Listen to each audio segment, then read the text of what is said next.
ल साथीहरू हामी चाहिँ आज हाम्रो नेपाली सेना सैन्य पद अन्तर्गतको नेपाली विषयलाई चाहिँ हामी हेर्नेछौँ। हिजोको भिडियोमा चाहिँ मैले नेपाली सेना सैन्य पदकै मोडल क्वेसनहरू सामान्य ज्ञानको चाहिँ बनाएर हालेको थिएँ यही पेजमा र तपाईँहरूलाई आज चाहिँ नेपाली विषयको चाहिँ मोडल क्वेसनको एन्सरहरू चाहिँ म तपाईँहरूलाई सिकाउन गइरहेको छु है त। र तपाईँहरूको फर्म पनि बन्द भइसकेको छ। अब बियरिङ हुन्छ, त्यसपछि चाहिँ तपाईँहरूको लोकसेवाले लिने एक्जाम हुन्छ। त्यसमा चाहिँ नेपाली पनि एक नम्बरमा नै सबैभन्दा बढी क्वेसन यसबाटै सोध्छ है त। 30 मार्कको क्वेसन सबैभन्दा बेसी हुन्छ र त्यसमा चाहिँ तपाईँहरूले एमसिक्यू हेर्नुपर्ने हुन्छ। विशेष गरी एमसिक्यू अलि महत्त्वपूर्ण छ र तपाईँहरूले यसमा एमसिक्यू अन्तर्गतकै क्वेसनहरू अनुसार आउँछ एक मार्कको गरेर। अब यहाँनिर तपाईँहरूले देख्नुहुन्छ अलि तल क्वेसन नम्बर 8मा हेर्नु भने चाहिँ यसरी वाक्य परिवर्तन गर्ने कुराहरूदेखि लिएर आधारको कुराहरू सोधिरहेको हुन्छ है त। ल हाम्रो चाहिँ अब यहाँ माथिपट्टि तपाईँहरूले देख्न सक्नुहुन्छ म्याथको पनि हामीसँग मोडल क्वेसनहरू मैले चाहिँ भेला पारिसकेको छु।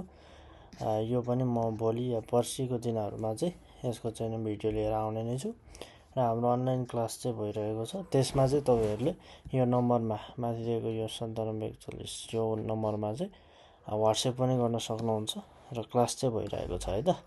ल अब हामी यसको क्लारिफिकेसन सहित चाहिँ हामी नेपाली सब्जेक्टको आज चाहिँ हामी 13वटा क्वेसन मोडल चाहिँ मैले भेला पारेको छु पास्ट क्वेसन्सहरूको। यसको बारेमा चाहिँ हामी छलफल गर्छौँ है त। ल एक नम्बरमा के भनेको छ त भन्दाखेरि हेर्न सक्नुहुन्छ तल दिएका मध्ये शुद्ध शब्द कुन हो भनेको छ। शुद्ध शब्द कुन हो त यसमा भन्दाखेरि स्वीकृति। यसमा क्वेसन नम्बर खमा अप्सन नम्बर खमा हेर्नु त तपाईँहरूले सुई भन्ने बित्तिकै चाहिँ यो हाम्रो दीर्घ, त्यसपछि कृतिमा रस्व छ, यो चाहिँ हाम्रो के हुन्छ त राइट हुन्छ भन्ने कुरा चाहिँ बुझ्नु पर्यो है त। ल क्वेसन नम्बर 2मा जान्छौँ हामी। शुद्ध शब्द कुन होइन भनेको छ। नझुकिनु होला है, यस्तो क्वेसनहरूमा झुकिनु हुँदैन। शुद्ध शब्द कुन होइन भनेको छ। शुद्ध शब्द यो 3वटा हो, एउटा चाहिँ होइन। कुन होइन त भनेको छ है त। त्यसमा हेर्नु त तिमी ठिक छ, ती यो मिस्टेक हुनसक्छ, तिनी पनि ठिक छ र यी पनि दीर्घ नै हुन्छ भनेपछि यो ती चाहिँ बेठिक छ। यो ती पनि के हुनुपर्ने त साथीहरू दीर्घ हुनुपर्ने है त। यहाँ चाहिँ रस्वमा दिएको छ। ल अब हामी त्यसपछि जान्छौँ क्वेसन नम्बर 3मा। बुढ्यौली शब्द कुन प्रक्रियाद्वारा बनेको हो भनेको छ है त। बुढ्यौली शब्द चाहिँ उपसर्ग, प्रत्यय, समास हो कि द्वित्व भन्दाखेरि यसमा चाहिँ समास र द्वित्वको कुरा आउँदैन यसमा, किनकि बुढ प्लस यौली बुढ्यौली हुनसक्छ अथवा अर्को केही हुनसक्छ नि त होइन। त्यही भएर यो उपसर्ग र प्रत्ययमा एउटा हो। अब हामीले यसमा चिन्नुपर्छ बुढ प्लस यौली बुढ्यौली हुन्छ कि नै भनेर चाहिँ हामीले बुझ्नुपर्छ। त्यसमा बुढ प्लस यौली बुढ्यौली भन्ने हुन्छ त हुँदैन। तपाईँहरूले के बुझ्नु पर्यो त भन्दाखेरि बुढो, यसमा चाहिँ बुढो प्लस यौली भनेर चाहिँ शब्द बनेको छ। अब बुढो शब्द भनेको मूल शब्द हो भने यौली शब्द चाहिँ के रहेछ त प्रत्यय शब्द यौली लागेर चाहिँ यो के भने रहेछ त बुढ्यौली भन्ने शब्द बनेको रहेछ भन्ने कुरा चाहिँ बुझ्नु पर्यो है त। ल त्यसपछि हामी क्वेसन नम्बर 4मा हेरौँ। अंश शब्दको पर्यायवाची शब्द कुन हो भनेको छ। हामीलाई दिएको छ अंश, प्रकाश, निकम्मा, निष्क्रिय दिएको छ है। यो अंशको शब्दको पर्यायवाची शब्द, अब अंशको अर्थ के हो त भन्दाखेरि डिभिजन गर्नु होइन अथवा भाग बढ्न लाउनु हो नि त। हो भनेपछि अंशको कुनै मिल्छ त प्रकाशसँग मिल्छ मिल्दैन, निकम्मा मिल्छ मिल्दैन, निष्क्रिय भनेको त्यो पनि मिल्दैन है। भनेपछि हाम्रो अंशको के हुने रह त पर्यायवाची शब्द अंश नै दिएको छ हामीलाई अप्सनमा, भनेपछि अंश नै हुँदो रहेछ भन्ने कुरा चाहिँ बुझ्नु पर्यो है त। ल त्यसपछि क्वेसन नम्बर 5मा हेर्छौँ हामी। पूर्वीय शब्दको विपरीतार्थी शब्द कुन हो भनेको छ। उस्तै दिएको छ हेर्नु त। पूर्वीयको विपरीतार्थी पूर्व त हुने नै भएन, पश्चिम पनि भएन, पश्चिमी पनि हुँदैन। पूर्वीयको के हो त भन्दाखेरि पाश्चात्य भनेर चाहिँ तपाईँहरूले बुझ्नुपर्छ है त। ल त्यसपछि अर्को छ हामीलाई गण गण शब्द चाहिँ यो गण गण होइन है। यसमा चाहिँ यो उच्चारण गर्दा चाहिँ एउटै हुन्छ, गण गण नै हो। त्यही भएर यस्तो शब्दहरू आएमा तपाईँहरूले आँखा चिम्लेर के गर्नुपर्छ त एउटै शब्द आएमा चाहिँ यो श्रुति सम भिन्नार्थी शब्द हो भन्ने कुरा चाहिँ बुझ्नुपर्छ है त। ल त्यसपछि हामी क्वेसन नम्बर 7 मा जान्छौँ। बटुवा शब्दको प्रकृति र प्रत्यय छुट्याउनुहोस् भनेको छ। हेर्नु है, बटुवा शब्दको प्रकृति र प्रत्यय छुट्याउनुहोस् भनेको छ। यसमा भनेको हाम्रो के लागेर बनेको छ भनेर चाहिँ बुझ्नुपर्छ। यहाँ प्रत्यय शब्द कुन हो, प्रकृति शब्द अथवा चाहिँ नै हामीले के बुझ्नुपर्छ, उपसर्ग कुन हो भन्ने कुरा चाहिँ हामीले बुझ्नुपर्छ। अथवा अगाडिको शब्द र पछाडिको प्रत्यय शब्द कुन हो, कुन मिलेर चाहिँ बटुवा शब्द बनेको हो भनेर बुझ्नुपर्छ। बड प्लस वा बडुवा हुन्छ हुँदैन, यो शब्द संरचना नै गलत छ। बड प्लस वा बडुवा यो चाहिँ हुन्छ भने बढुवा हुन्छ। यहाँ हामीलाई दिएको छ के त बटुवा दिएको छ भने बट प्लस उवा चाहिँ के हुन्छ त बडुवा। यो बडु प्लस उवा यो पनि हुँदैन भनेपछि बट प्लस उवामा यो चाहिँ के छ त भन्दाखेरि यो भनेको उवा भनेको चाहिँ के हो त भन्दाखेरि हाम्रो प्रत्यय हो भन्ने कुरा बुझ्नु पर्यो। त्यसैले हाम्रो के हो त यो भन्दाखेरि हामीले के बुझ्नु पर्यो, बट प्लस उवा बटुवा भनेर चाहिँ हामीले बुझ्नु पर्यो। एन्सर हाम्रो के त गको अप्सन नम्बर गको एन्सर भयो भन्ने कुरा चाहिँ तपाईँहरूले बुझ्नु पर्यो। अब क्वेसन नम्बर 8 मा हेर्नु त हामीलाई कोष्टकमा दिएको निर्देशनको आधारमा वाक्य परिवर्तन वा पुरा गर्नुहोस् भनेको छ। अब यसमा तपाईँहरूले हेर्न सक्नुहुन्छ 5 वटा चाहिँ भित्र सब क्वेसनहरू दिइसकेको छ। यसमा अब हामीले यो कोष्टकमा जे निर्देशन दिएको छ त्यसैको आधारमा चाहिँ हामीले बनाउनु पर्छ है त। अब हेर्नु त क्वेसन नम्बर कमा आमा खाना पकाऊ, पकाऊ भनेको हामीलाई चाहिँ यो चिन्ह दिएको छ, यसकै आधारमा बनाउनु पर्यो भनेपछि आमा खाना अपूर्ण भविष्यत। अपूर्ण भविष्यतमा हामीले के बुझ्नुपर्छ त अपूर्ण भन्ने बित्तिकै तै दै लाग्छ। अपूर्ण भन्ने बित्तिकै तै दै भन्ने लाग्छ भनेपछि धातु लाग्छ भनेपछि धातुमा तै दै लाग्छ भनेपछि चाहिँ हामीले कसरी बुझ्नु पर्यो त आमा खाना पकाउँदै, अब भविष्यत भनिसकेपछि त हुनुहुनेछ भन्नु पर्यो है त। आमा खाना पकाउँदै हुनुहुनेछ भनेर चाहिँ हामीले सम्झिनु पर्यो। त्यो चाहिँ हाम्रो हुन्छ भन्ने कुरा चाहिँ बुझ्नु पर्यो है त। क्वेसन नम्बर खमा छ ऊ बिहानै उठ्नेछ भनेको छ प्रथम पुरुषमा।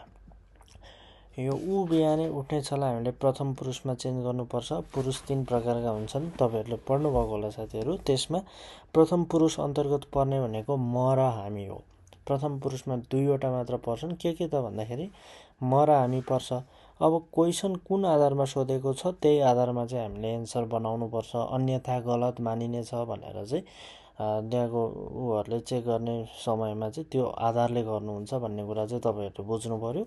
ऊ बिहानै उठ्नेछ भनेको ऊ भनेको यो के भयो त सिङ्गल हो क्या भनेपछि ऊ भनेपछि हामी प्रथम पुरुषको म र हामीमा कुन युज गर्नु पर्यो त हामीले म भनेर चाहिँ युज गर्नु पर्यो। त्यसै गरी हाम्रो के हुन्छ त एन्सर म बिहानै उठ्नेछु भनेर हुन्छ है त। त्यसपछि ग नम्बरमा छ नायिकाकी छोरी नायिका नै हुन्छ र भनेको छ है। यसको पुलिङ्ग के हुन्छ त भन्दाखेरि यही आधारमा बनाउनु पर्यो।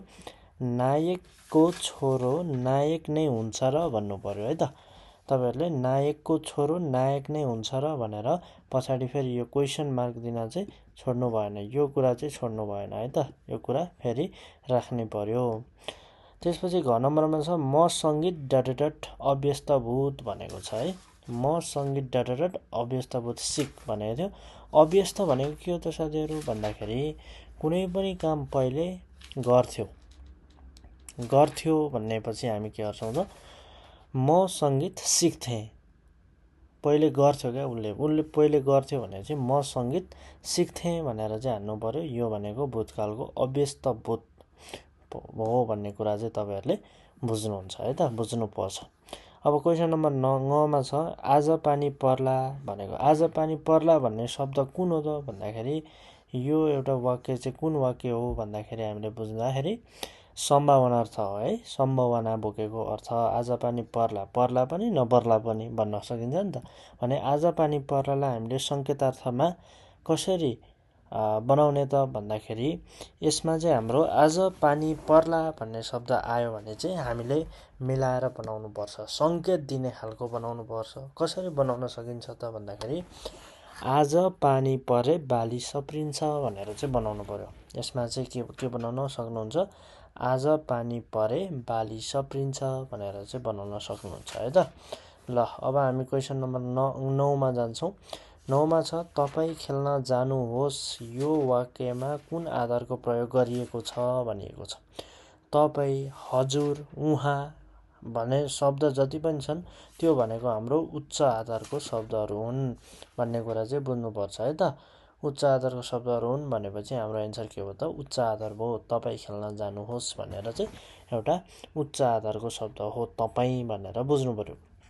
त्यसपछि हामी 10 नम्बरमा जान्छौँ। तिमी सफल हुन्छौ भन्ने वाक्यमा कुन आधारले प्रयोग गरिएको छ भनेको छ है। तिमी सफल हुन्छौ भनेपछि इच्छार्थ भनेको इच्छा व्यक्त गर्ने हो। यसमा इच्छा व्यक्त गरेको छ त छैन। आज्ञार्थ भनेको के त आज्ञार्थ भनेको आदेश दिने हैन, अराउने काम गर्ने भनेपछि आज्ञार्थ, त्यो पनि यहाँ छ त छैन। सामान्य अर्थ हुन सक्छ। सम्भावना अर्थ भनेको पर्ला, खाला, जाला, जाला नजाला हैन, खाला नखाला यस्ता कुराहरू गर्न पनि सक्छ नगर्न पनि सक्छ भनेपछि सम्भावना अर्थ भनेपछि हाम्रो एन्सर के हो त तिमी सफल हुन्छौ भन्दाखेरि चाहिँ सामान्य अर्थ रहेछ यो शब्द यो वाक्य भनेर चाहिँ हामीले बुझ्नुपर्छ है त। ल त्यसपछि हाम्रो क्वेसन नम्बर 11 मा छ तलका मध्ये अकर्मक क्रियापद कुन हो। यसमा चाहिँ तलका मध्ये अकर्मक भन्न खोजेको है। तलका मध्ये अकर्मक क्रियापद कुन हो भनेर सोध्छ कहिलेकाहीँ। यसरी सोद्धाखेरि चाहिँ तपाईँहरूले हेर्न सक्नुहुन्छ लेख्नु, पढ्नु, बोल्नु, सिक्नु। यसमा के बुझ्नु पर्यो त भन्दाखेरि क्रियापद भनेका दुई किसिमका हुन्छन्, एउटा सकर्मक अर्को अकर्मक। सकर्मक भनेको कस्तो त भन्दाखेरि के र कसलाई प्रश्न गर्दा यदि उत्तर आउँछ भने त्यसलाई सकर्मक क्रियापद भनिन्छ। तर के र कसलाई प्रश्न गर्दा उत्तर आउँदैन भने चाहिँ त्यसलाई अकर्मक क्रियापद भनिन्छ भन्ने कुरा चाहिँ तपाईँहरूले बुझ्नुपर्छ। त्यसमा चाहिँ अब हेर्नु है, जस्तै यहाँ लेख्नु एउटा टोटल फुल वाक्य त छैन नि त, तर हामीले एउटा उ गर्न सकिन्छ। म कविता लेख्छु अथवा भाइ कविता लेख्दै थियो यस्तो लेख्नु हैन। भाइले कविता लेख्नु, भाइले के लेख्नु भन्दाखेरि कविता लेख्नु, अथवा चाहिँ दिदीले किताब पढ्नु, दिदीले के पढ्नु हो किताब पढ्नु। यो कुरा यस्तो कुराहरू हामीले चाहिँ आफैले बनाउने अनि के वा कसलाई प्रश्न गर्दाखेरि एन्सर आउँछ भने चाहिँ त्यो भनेको सकर्मक हो। तर हामीलाई यहाँ अकर्मक यहाँ तीनवटा चाहिँ क्रियापद चाहिँ हाम्रो के छ त भन्दाखेरि सकर्मक छ। एउटा मात्र कुन छैन भन्दाखेरि बोल्नु चाहिँ के छैन त भन्दाखेरि यो अकर्मक हो। बोल्नु चाहिँ हाम्रो के हो त अकर्मक हो भन्ने कुरा चाहिँ बुझ्नु पर्यो है त। यसमा प्रश्न गर्दाखेरि बोल्नुको अर्थ यसमा आउँदैन है त। के वा कसलाई प्रश्न गर्दाखेरि बोल्नुमा आउँदैन भन्ने कुरा चाहिँ बुझ्नु पर्यो। ल क्वेसन नम्बर 12 मा छ तिमी पनि जाऊ म पनि जान्छु कुन वाक्य हो भनेको छ है त। यसमा चाहिँ तपाईँहरूले हेर्न सक्नुहुन्छ कुन वाक्य भनेपछि तिमी पनि जाऊ म पनि जान्छुमा यहाँ पनि आएको छ। तपाईँहरूले विचार गर्नुहुन्छ यसमा यसरी यसमा चाहिँ तपाईँहरूले देख्न सक्नुहुन्छ यहाँ पनि छ, यहाँ पनि छ है त।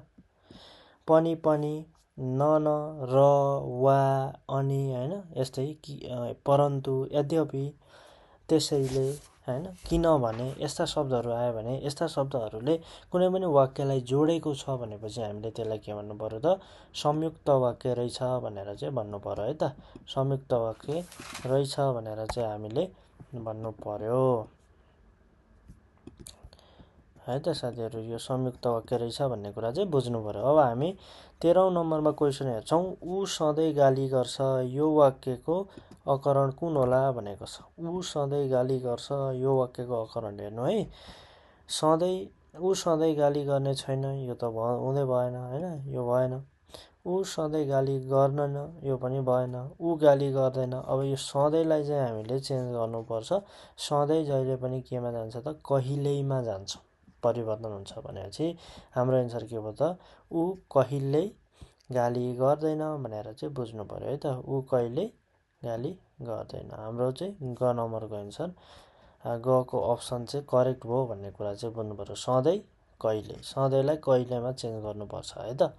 ल यति भएपछि हाम्रो चाहिँ पास्ट क्वेसनको नेपाली विषयको पास्ट क्वेसन चाहिँ मैले सल्भ गरेर सकाएँ। भोलि म तपाईँहरूलाई यसै गरी चाहिँ इङ्ग्लिस अथवा म्याथको चाहिँ यसै गरी पास्ट क्वेसनहरू चाहिँ सल्भ गरेर देखाउने छु है त। त्यो कुराहरूमा तपाईहरुलाई म हेल्प गर्ने नै छु। र अनलाइन क्लासेसहरु चाहिँ भइरहेको छ। तपाईहरुले माथि दिएको यो नम्बरमा चाहिँ कन्ट्याक्ट गर्न सक्नुहुन्छ है त। र साथीहरु आजको लागि चाहिँ मैले यति नै गर्छु है त।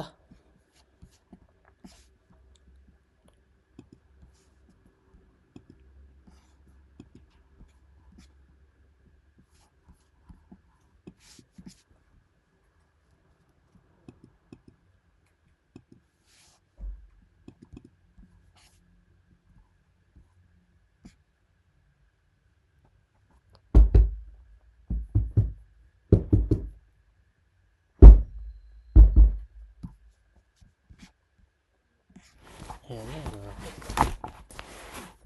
न